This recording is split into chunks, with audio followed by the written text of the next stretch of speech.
네, 요즘 글로벌 제약 바이오 쪽의 핫한 이슈가 바로 비만입니다. 그런데 자, LG화학이 이 비만 치료제의 흐름을 타고 실적 성장이 예상이 되고 있다고 합니다. 어떤 내용인지 알아보겠습니다. LG화학이 비만 치료제 잘 와닿지가 않네요. 네네.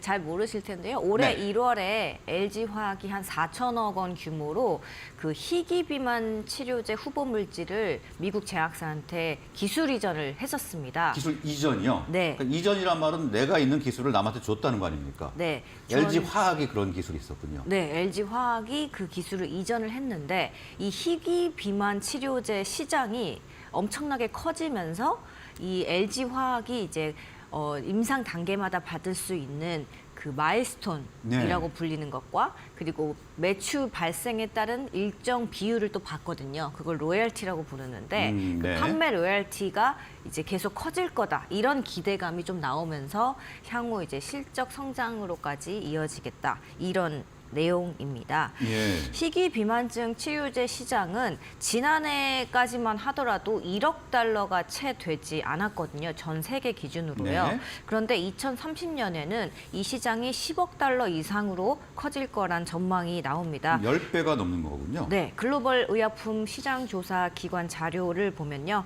지난해 기준 7천만 달러, 우리 돈으로 한 900억 원 수준이었는데 2024년 올해는 1억 2,300만 달러, 2025년은 2억 700만 달러로 계속 성장해서 2030년에는 11억 5,200만 달러, 우리 돈으로 1조 5천억 원에 달할 것으로 추정이 되고 있습니다. 네, 이렇게 급성장을 하게 되면 근데 잠깐 지금 드는 생각, 그런 희귀 비만이 아니게 되는 거 아닙니까? 시장이 커지면 희귀 비만이 아니라 그냥 비만이 되는 거 아닌가 모르겠는데요. 자, 일단 이 희귀 비만 치료제, 희귀 비만이라는 게 사실은 좀 낯설거든요. 어떤 병인지 좀 설명해 주실까요?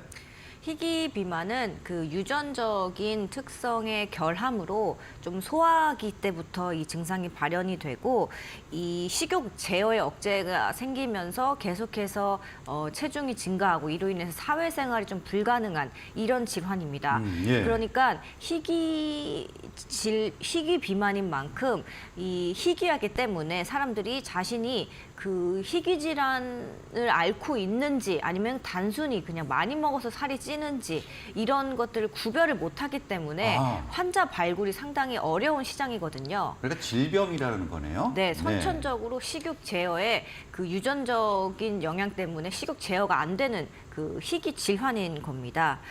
그 전 세계적으로 이 희귀 비만 치료제 임상 시험을 하고 있는 곳이 LG화학이 기술 이전한 리듬 파마슈티컬스라는 곳 단 한 곳인데 네. 네, 그렇기 때문에 희귀 비만증 치료제 시장이 계속 커진다는 건 곧 이 리듬 파마슈티컬스의 매출 성장으로도 이어질 수 있다.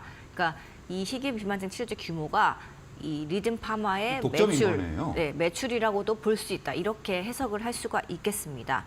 리듬 파마슈티컬스는 이미 주사제형인 희귀 비만 치료제 임시불알을 이제 상용화해서 가지고 있고 여러 파이프라인을 보유를 하고 있는데 그 중에서 LG화학의 제품을 이제 기술 도입을 한 겁니다.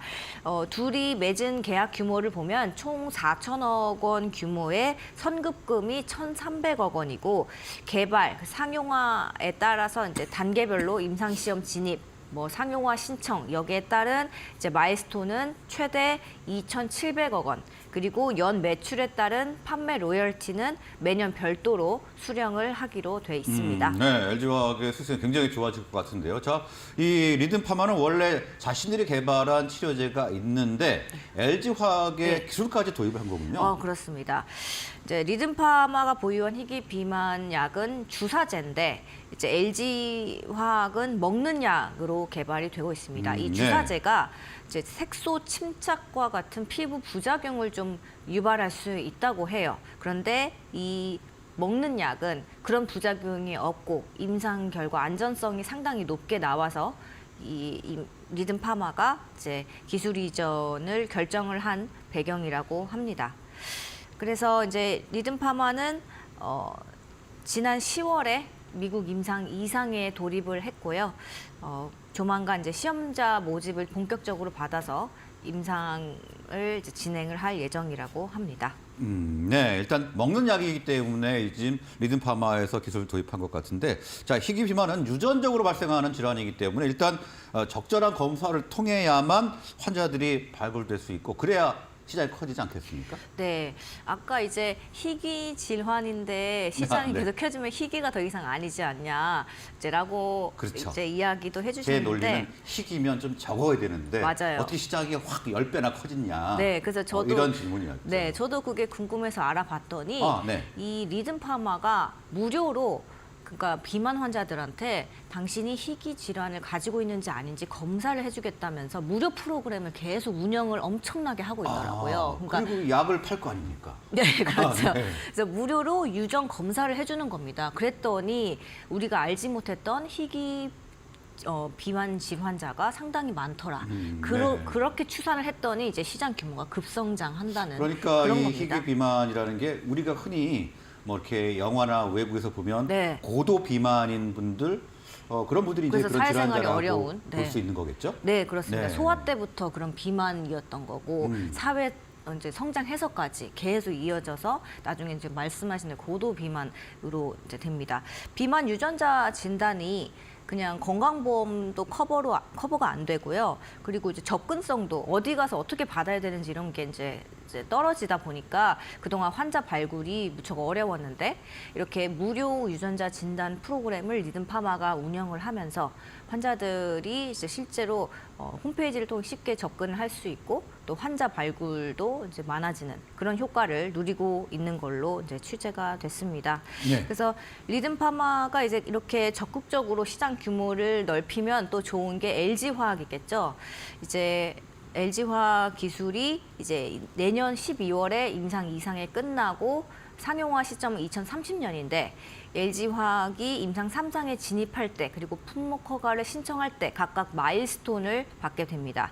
그리고 상용화 이후에는 일정 비율로 매출액에 따른 일정 비율로 로열티를 또 수령을 합니다. 네, 그러면 뭐 일단 상용화는 좀 나중에 네. 이제 된다는 네, 이야기인데 네, 상용화 네. 되면 방금 전에 잠깐 언급을 해주셨습니다만 LG화학이 그 기술의 부분을 뭐 다 가져올 수는 없을 것 같고요.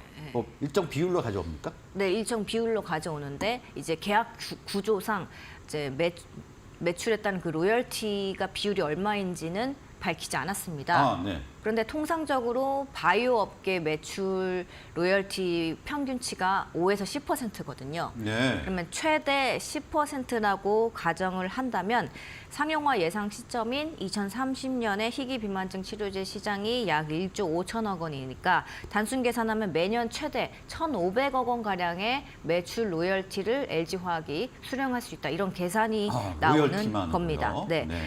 지난해 LG화학 그 매출이 잠정 집계된 게 1조 2천억 원인데 여기서 이제 1,500억 원이면은 10%가 넘는 수준이거든요. 그러니까 LG화학이 이제 희귀 비만증 질환의 성장에 따라서 네.